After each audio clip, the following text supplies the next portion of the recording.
He thought the problem was mechanical, something his team could eventually brute force their way through, but he had no idea that the quiet woman standing by the wall already knew exactly how to fix it. The production floor at Reynolds Advanced Systems was never supposed to sound like this, not during peak hours, not with a $50 million contract hanging in the balance. Yet the usual steady hum of synchronized machinery had been replaced by a jagged rhythm of alarms, frustrated voices, and the sharp metallic clicks of tools being dropped a little harder than necessary. Mark Reynolds stood at the center of it all, sleeves rolled up, jaw tight, watching as his top engineers circled the stalled assembly unit like doctors around a patient they couldn't diagnose, each offering theories, each trying something new, and each attempt ending the same way, with nothing but another blinking red warning light.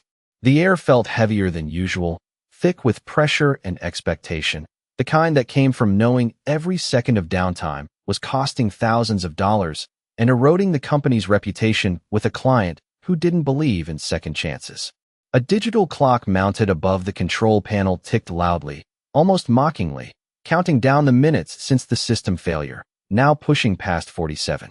"We've already recalibrated the sensors twice," one engineer muttered, wiping his forehead with the back of his hand. "Then recalibrate them again," Mark snapped, his voice controlled but edged with urgency. "This line doesn't stay down, not today." Around them, technicians moved quickly but uncertainly, their confidence slipping with every failed fix. And just beyond the circle of urgency, near a row of supply carts and neatly stacked cleaning equipment, stood Olivia Bennett, hands folded loosely in front of her, her posture relaxed in a way that didn't belong in a room this tense.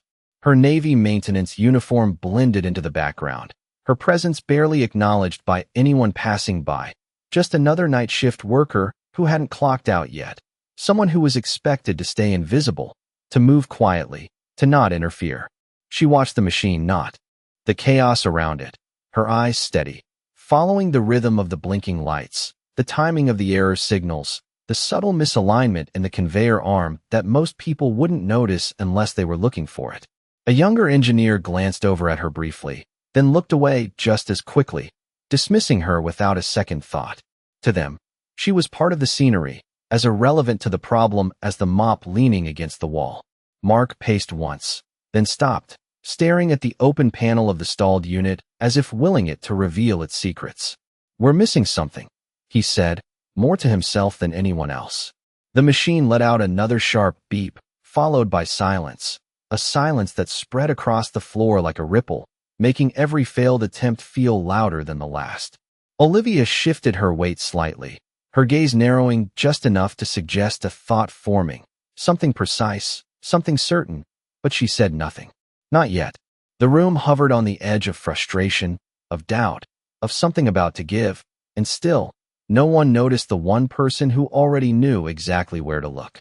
The longer the silence stretched, the more it exposed something none of them wanted to admit, that for all their credentials, their expensive degrees, and years of experience, they were no closer to solving the problem than they had been 10 minutes ago, and the machine seemed almost aware of it, blinking its error code in a steady, indifferent rhythm as if marking their failure in real time. Mark exhaled slowly, forcing himself to stay composed, but the tension in his shoulders told a different story. "Run the diagnostics again from the top," he ordered, though the lack of conviction in his voice did not go unnoticed. One of the senior engineers hesitated before responding, his fingers hovering over the tablet. "We have already run it 3 times. It keeps pointing to a system mismatch, but all the components check out." Mark's jaw tightened. Then something is not being checked correctly. A faint murmur spread among the team, subtle but unmistakable, the kind that came when confidence began to crack. Olivia remained where she was, her gaze fixed on the timing between the warning signals, noticing how the delay between each alert was not random, but patterned, consistent, almost like a message being repeated for anyone patient enough to listen. Her eyes flicked briefly to the conveyor arm again, then to a small junction panel partially obscured by a row of cables. It was slight, barely visible, but enough. She took a small step forward, her boots making a soft sound against the polished concrete floor, a sound that somehow cut through the noise more than it should have. A junior technician glanced at her, frowning slightly, as if unsure why she was moving closer. Olivia stopped just outside the group, close enough now to see the interface clearly. She hesitated for a fraction of a second, not out of doubt, but out of habit, years of knowing when to speak and when silence was safer. "It is not a censor issue," she said quietly. The words were calm, almost gentle, but they landed with unexpected weight. Several heads turned at once. Mark looked up, his expression shifting from distraction to irritation in an instant. "Excuse me," he said, not raising his voice, but sharpening it. Olivia met his gaze briefly, then looked back at the machine. "The timing of the error signal," she continued, her tone steady. "It is repeating every 6 seconds. That usually means the system is not receiving confirmation from a secondary relay, not the primary sensors."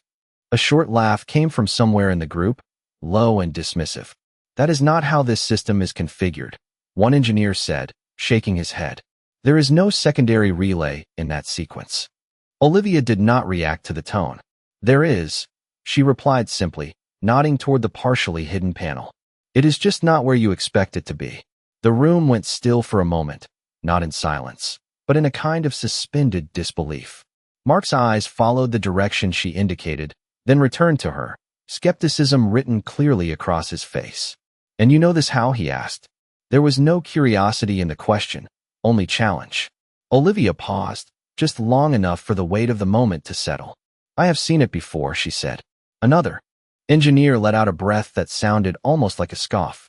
"Look, we appreciate the enthusiasm, but this is not something you can guess your way through," he said, his voice carrying that familiar edge of condescension.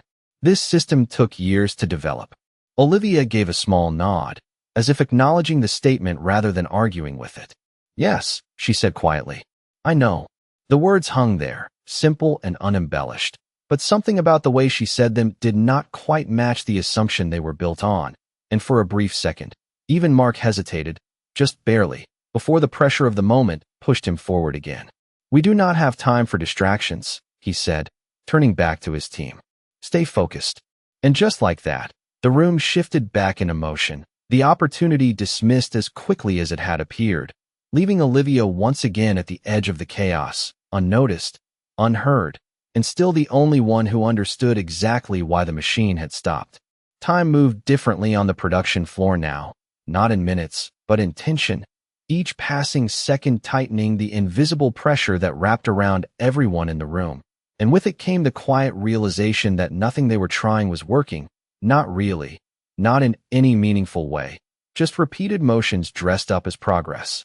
Mark stood rigid near the control panel, watching another attempt fail as the system reset itself with a hollow mechanical click, followed by the same 6-second delay, and then the same warning tone, precise, predictable, and completely ignored by the people who should have understood it best.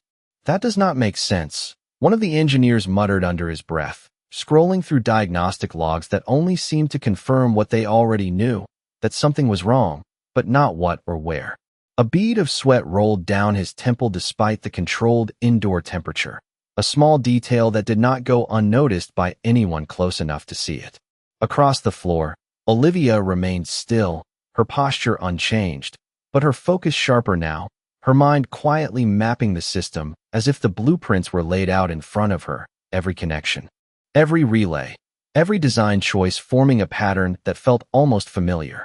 She had seen this kind of failure before, not in chaos like this, but in controlled testing environments, years ago, when mistakes were meant to be found, not feared.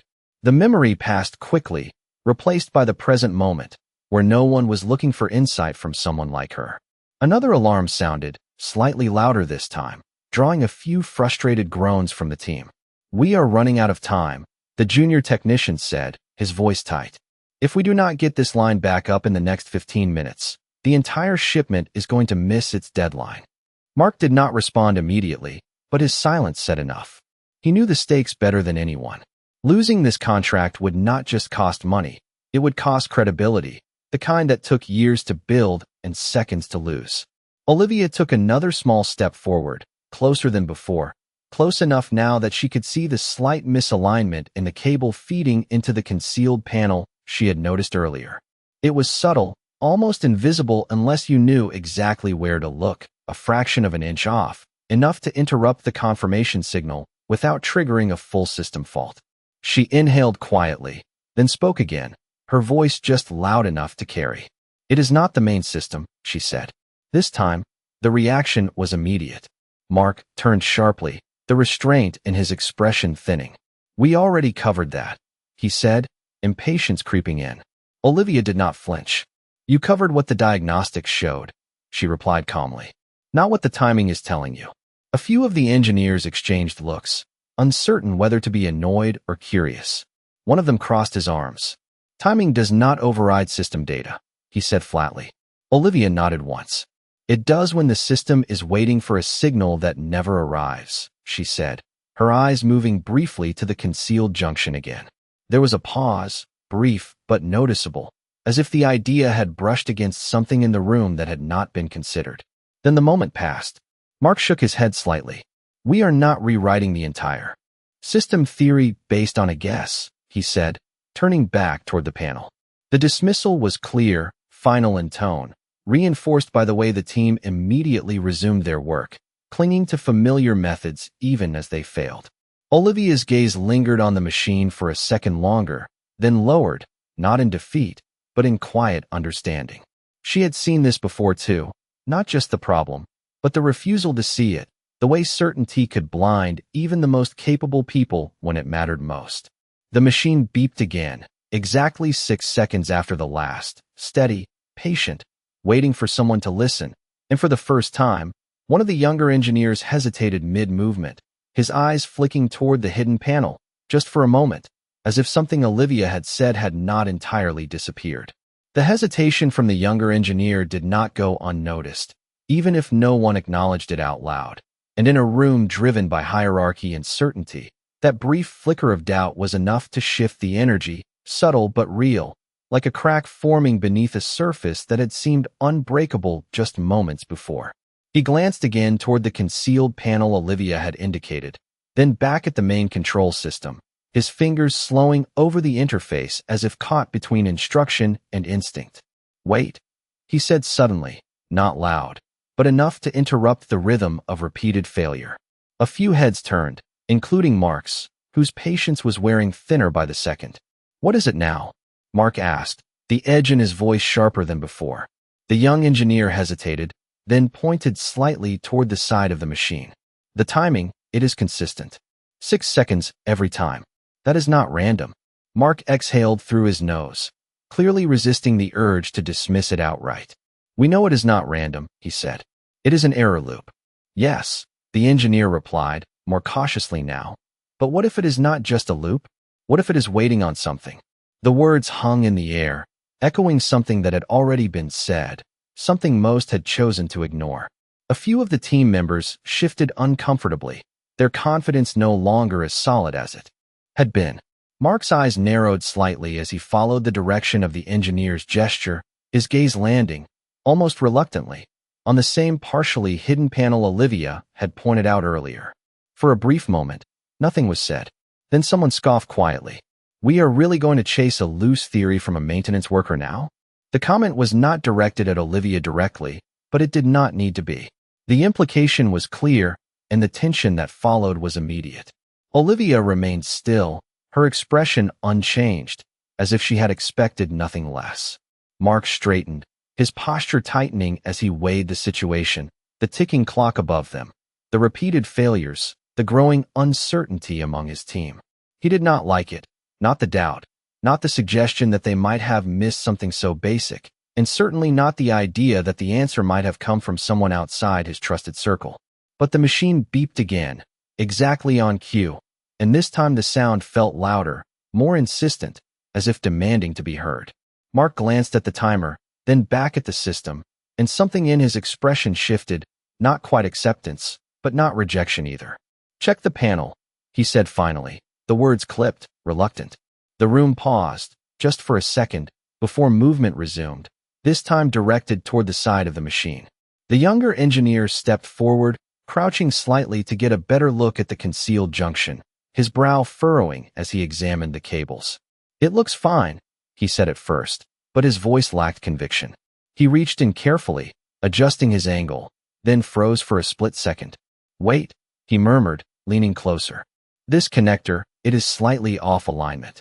A ripple of reaction moved through the group, quiet but unmistakable. Another engineer stepped in beside him, inspecting the same point. That should not be enough to disrupt the signal, he said, though he was no longer entirely sure. Olivia watched without speaking, her eyes steady, her presence still as unobtrusive as ever, even as the focus of the room began to shift toward the very thing she had seen from the beginning. Mark moved closer, his expression tightening as he looked at the misaligned connector, his mind recalculating, adjusting, recognizing something he had not wanted to consider before. "Fix it," he said, his tone controlled but urgent. The younger engineer hesitated for a fraction of a second, then reached toward the connector, but stopped just short, uncertainty flickering across his face. "If this is not it, we could make it worse," he said quietly. The room held its breath, the weight of the decision pressing down on everyone at once. And in that suspended moment, when doubt and urgency collided, Olivia finally took one more step forward, closing the distance between observation and action, her voice calm, steady, and impossible to ignore this time. "It is not just the connector," she said. "You are looking at the symptom, not the cause." The words settled into the silence, and for the first time, no one laughed, no one dismissed her, and the room, filled with experts and authority, waited, if only for a moment, to hear what she would say next. Mark did not respond immediately, and that silence carried more weight than any command he had given all morning, because for the first time, he was not certain, not of his system, not of his team, and not of the quiet woman who had just stepped into the center of a problem no one else could solve. The younger engineer slowly pulled his hand back from the connector, as if instinctively making space, not out of trust, but out of hesitation, the kind that comes when confidence begins to give way to curiosity. All eyes shifted, some reluctantly, some openly, toward Olivia, who now stood just inches from the exposed panel, her gaze moving across the components with calm precision, as if she had seen this exact configuration before, as if nothing about it was unfamiliar. "If you realign that connector," she continued, her voice steady, "the signal will still fail. It will just fail faster."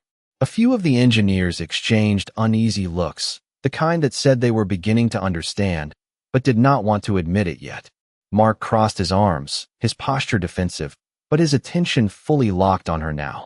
"Then, explain it," he said, the challenge still there, but quieter, less certain than before. Olivia nodded slightly, not as a gesture of submission, but of clarity. "The system is waiting for confirmation from a secondary relay that was designed to prevent overload during peak cycles," she said, her eyes flicking briefly to the concealed junction.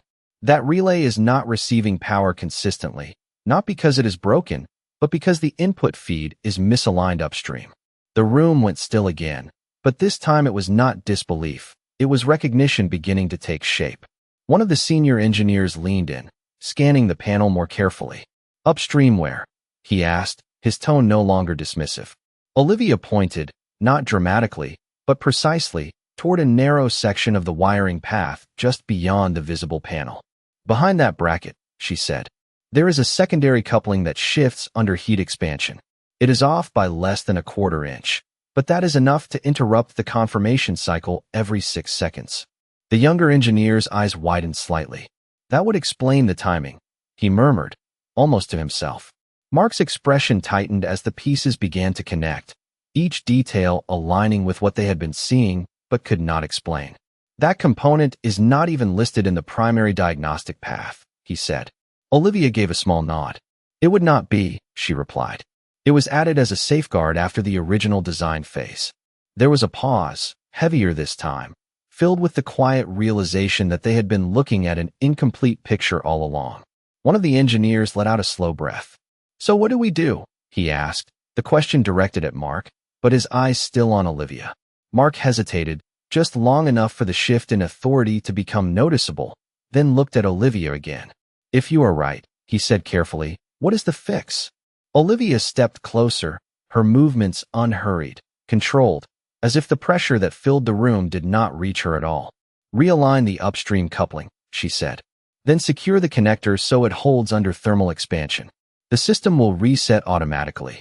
Once the relay receives a consistent signal, The simplicity of the solution contrasted sharply with the complexity of the problem they had been wrestling with for nearly an hour, and that contrast was not lost on anyone. The younger engineer looked at Mark, waiting. Mark held his gaze for a second, then gave a single, short nod. "Do it," he said. The engineer moved immediately, reaching past the visible panel, carefully adjusting the hidden coupling, his hands steady but deliberate. The room fell into a deep, focused silence, every movement watched, every second stretching longer than the last. Olivia stepped back slightly, returning to the edge of the group, her role shifting once again from participant to observer, as if she had never stepped forward at all. The adjustment took less than 10 seconds. Then the engineer secured the connector, tightened the bracket, and slowly pulled his hands away. For a moment, nothing happened. Then the system emitted a soft click, followed by a low hum, different this time, smoother, stable. The red warning light flickered once, then disappeared. And just like that, the machine came back to life. For a moment, no one spoke, not because they did not have anything to say, but because the outcome in front of them had stripped away every assumption they had been holding on to just minutes earlier, and the steady, uninterrupted hum of the machine now filled the space where doubt and frustration had once lived. The conveyor line resumed its motion smoothly, each component moving in perfect synchronization, as if the interruption had never happened, as if the system had simply been waiting for someone to understand it correctly. The younger engineer stepped back slowly, his eyes still fixed on the panel, replaying what had just happened in his mind. The simplicity of the fix, the precision of the explanation, and the uncomfortable realization that it had not come from any of them. "It is stable," he said quietly, almost in disbelief, glancing at the control interface where every indicator now showed normal operation. Another engineer quickly checked the diagnostics, scrolling through the data with renewed urgency. "All systems are reading green," he confirmed, his voice carrying a mix of relief and something harder to define. Mark did not move at first. He stood there, watching the machine as if expecting it to fail again, as if waiting for proof that this was not real, that control had not slipped from his grasp in such a quiet, unassuming way. But the system continued to run, consistent, flawless, and the longer it did, the more undeniable the truth became. Slowly, he turned his head, his eyes finding Olivia where she now stood once again at the edge of the group, her posture as calm as it had been from the beginning, as if nothing about this moment required acknowledgement. The room followed his gaze, one by one, until every person present was looking at her, not with dismissal this time, but with a kind of silence that carried weight, the kind that comes when respect is forming faster than pride can resist it. One of the senior engineers cleared his throat, stepping forward slightly. "How did you know?" he asked, the question simple, but stripped of any trace of arrogance. Olivia looked at him for a moment, then back at the machine. "The system told you," she said. "You just were not listening to the right part of it." The answer was not defensive, not boastful, just matter of fact, and somehow that made it land even harder. Mark's expression shifted, not fully softened, but no longer rigid, no longer certain of the hierarchy he had relied on. "That safeguard," he said slowly, choosing his words carefully, "it is not in any of the documentation we reviewed." Olivia nodded once. "It would not be in the updated files," she replied. "It was implemented late, after the initial rollout, to prevent overload during high-temperature cycles." The younger engineer blinked. "But that change was never officially logged," he said, more to himself than anyone else. Olivia's gaze did not waver. "It was not meant to be permanent," she said. "Just a temporary solution that became part of the system." Another silence followed, heavier now, layered with realization, with the understanding that they had been working with incomplete knowledge, and that the person who held the missing piece had been standing within reach the entire time. Mark took a step toward her, not aggressive, not authoritative, but measured, uncertain in a way that did not suit him. "You speak like you have worked with this system before," he said. Olivia met his eyes briefly, then looked away, her attention returning to the now flawless operation of the machine. "Something like that," she replied quietly. The answer did not satisfy anyone, but it was enough to deepen the curiosity that had replaced their earlier dismissal. Around them, the production floor slowly returned to its normal rhythm, the urgency dissolving into routine, but the atmosphere had changed, shifted in a way that could not be undone. Conversations were quieter now, movements more deliberate, as if everyone was recalibrating not just their understanding of the machine, but of the person who had fixed it. And in the middle of it all, Olivia Bennett remained exactly as she had been at the start, simple, quiet, and no longer invisible. The system continued to run without interruption, each cycle completing with quiet precision, and yet no one returned to their work the way they had before, because something far more disruptive than a machine failure had just occurred, something that could not be reset with a simple adjustment or explained away by a technical report. Mark remained where he stood for a moment longer, his mind replaying every second leading up to the fix, every dismissed comment, every assumption he had made, and the uncomfortable clarity that followed. Then, slowly, he took another step toward Olivia, this time closing the distance completely, no longer observing from afar, but standing directly in front of the one person who had changed the outcome of the day. "Olivia, right?" he said, his tone more controlled now, but lacking the authority it once carried. She gave a small nod, her expression unchanged, her eyes calm, as if this moment held no more significance for her than any other. Around them, the engineers lingered, not returning to their stations, drawn instead to the conversation that was about to unfold, because they all felt it, the shift, the question hanging in the air that no one had yet fully voiced. Mark hesitated briefly, something rare for someone in his position, then continued. "You said that safeguard was added after the original rollout," he said. "That is not information someone in maintenance would typically have access to." Olivia looked at him for a moment, not defensive, not evasive, just steady. "No," she said quietly. "It is not." The simplicity of the answer only deepened the silence that followed. One of the senior engineers stepped closer, curiosity now overriding any lingering pride. "That system was developed in-house, under a restricted team," he said. "Even most of us here were not part of that phase." Olivia did not respond immediately. Instead, she glanced briefly at the machine, as if confirming once more that it was running as expected, then shifted her attention back to the group. "That was a long time ago," she said. Mark's brow furrowed slightly. "Not that long," he replied. 5 years. Olivia gave a faint nod. "Long enough," she said. The words settled into the space between them, and for a moment, no one spoke, not because they lacked questions, but because something about her calm certainty made them reconsider how those questions should be asked. The younger engineer, the same one who had first hesitated earlier, took a cautious step forward. "You worked on it, did you not?" he asked, his voice careful, almost respectful. Olivia met his gaze, and for the first time, there was the slightest shift in her expression, not pride, not reluctance, but acknowledgement. "Yes," she said simply. The reaction was immediate, though not loud. It was a ripple, a collective intake of breath, a realization moving through the group faster than any spoken word. Mark stared at her, the pieces falling into place in a way that left little room for denial. "You are telling me," he said slowly, "that you were part of the original design team for this system?" Olivia held his gaze for a brief moment, then nodded once. "I let it," she said. The room went completely silent.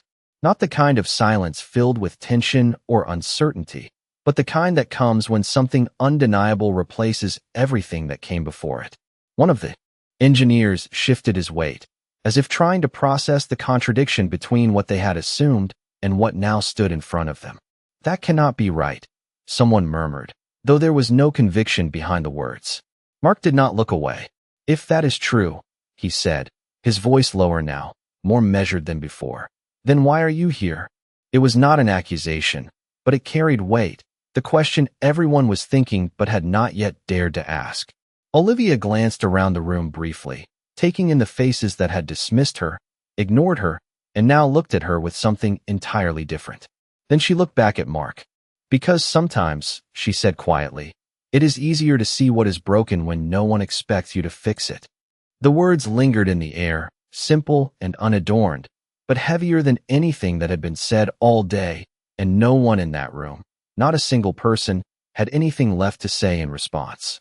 No one moved, not immediately, because the weight of Olivia's words had settled over the room in a way that made even the most confident among them reconsider everything they thought they understood, not just about the system, but about the quiet hierarchy they had been operating under all along. The machine continued its steady rhythm, almost indifferent to the revelation that had just unfolded beside it. But the people around it were no longer the same. Their attention no longer divided between tasks, but fixed entirely on the woman they had overlooked. Mark stood still, his expression no longer guarded, no longer defensive, but something closer to unsettled, as if he were standing in a space where certainty no longer applied. "You led the design," he repeated, not as a question, but as a statement he was still trying to accept. Olivia did not respond with elaboration, only a slight nod, her calm unchanged, her presence still grounded in quiet restraint. One of the engineers let out a slow breath, running a hand through his hair as if trying to reset his own thoughts. "That system is one of the most advanced builds this company has ever deployed," he said, his voice lower now, stripped of the earlier arrogance. "It has been studied, modified, reviewed by dozens of teams." Olivia's eyes shifted briefly toward him. "And still," she said gently, "it failed in the same place it always could." The simplicity of the statement carried more weight than any technical explanation, and it landed with a clarity that made no one argue. The younger engineer looked back at the panel, then at Olivia again, his expression no longer uncertain, but openly respectful. "Why did you not say something earlier?" he asked. "You could have saved us almost an hour." Olivia paused, considering the question, not dismissing it, but not rushing to answer either. "Would you have listened?" she asked quietly. The room went silent again, but this time the silence carried recognition, not confusion, because they all knew the answer, even if none of them wanted to say it out loud. Mark's gaze lowered slightly, the realization settling in deeper than he expected, and for a moment, the authority he carried felt less like strength and more like something that had limited him. "No," he admitted finally, the word measured, but undeniable. Olivia nodded once, not in judgment, but in understanding. Around them, the engineers shifted subtly, some looking at the floor, others at the machine, all avoiding the direct acknowledgement of what had just been revealed about their own behavior. The system continued to run flawlessly, but the true disruption had already happened, and it had nothing to do with machinery. Mark straightened slightly, as if recalibrating himself, then met Olivia's gaze again, this time without the distance he had maintained before. "We misjudged you," he said, the words simple, but not easy for him to say. Olivia did not react with satisfaction or resentment, only a quiet acceptance of something she had likely experienced many times before. "You did not see me," she replied. The distinction was subtle, but it carried a deeper truth, one that shifted the responsibility from a single mistake to a pattern of perception. No one challenged it. No one could. The younger engineer nodded slowly, as if committing the moment to memory, not just as a lesson in engineering, but something far more personal. The room, once filled with urgency and noise, now felt different, quieter in a way that was not about volume, but awareness. And in that awareness, every person present understood that the most important thing that had been fixed that day was not the machine.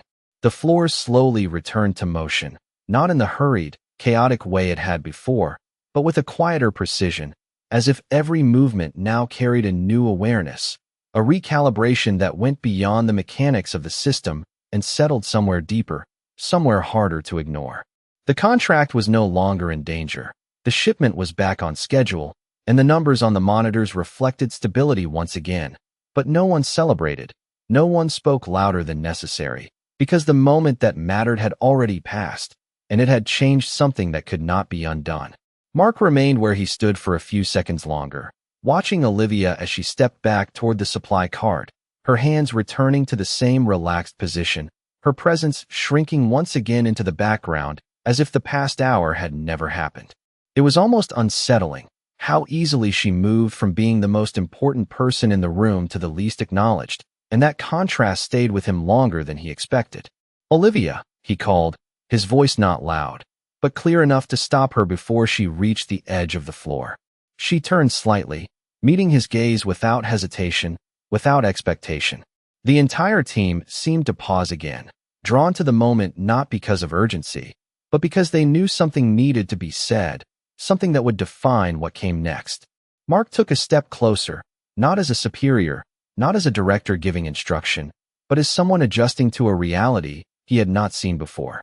"You should not be in maintenance," he said, the statement direct, but no longer edged with authority, only recognition. Olivia's expression did not change. "I am where I chose to be," she replied. The answer was calm, but it carried a finality that made it clear this was not a misunderstanding to be corrected. Mark nodded slowly, absorbing the weight of it, understanding that whatever path had brought her here was not something he could simply redirect with a job offer or a change in title. "Then at least let us acknowledge what you did today," he said. "You saved this operation." Olivia glanced briefly at the machine, now running flawlessly, then back at him. "I corrected something that was overlooked," she said. "That is all." The simplicity of her words stood in contrast to the impact of her actions, and no one in the room mistook it for modesty. It was something else entirely, a perspective that did not seek validation because it did not need it. The younger engineer stepped forward slightly, his voice quieter than before. "I will not overlook it again," he said. Olivia gave him a small nod, a gesture that carried more encouragement than praise. Around them, the others stood in thoughtful silence, each processing the moment in their own way, some with humility, others with quiet reflection, but all of them changed. Mark exhaled slowly, then straightened, not returning to who he had been before, but stepping into something more measured, more aware. "We will review the system documentation," he said to his team, his tone steady, but different now. Completely. No assumptions. There were no objections, no resistance, just quiet agreement. Olivia turned then, her attention shifting away from the group, her steps unhurried as she continued toward the edge of the floor, past the noise, past the machines, back into the space where no one had noticed her before. And this time, as she walked away, no one stopped her, no one called her back, not because they did not want to, but because they understood something they had not understood an hour ago. That recognition was not something she needed, and respect was not something she would ask for. The machine continued to run, steady and precise, but the real shift lingered in the silence left behind, a reminder that the person they had overlooked had not just fixed the system, she had revealed the flaw in how they saw the world, and that lesson, unlike any mechanical issue, would stay long after the noise of the factory faded.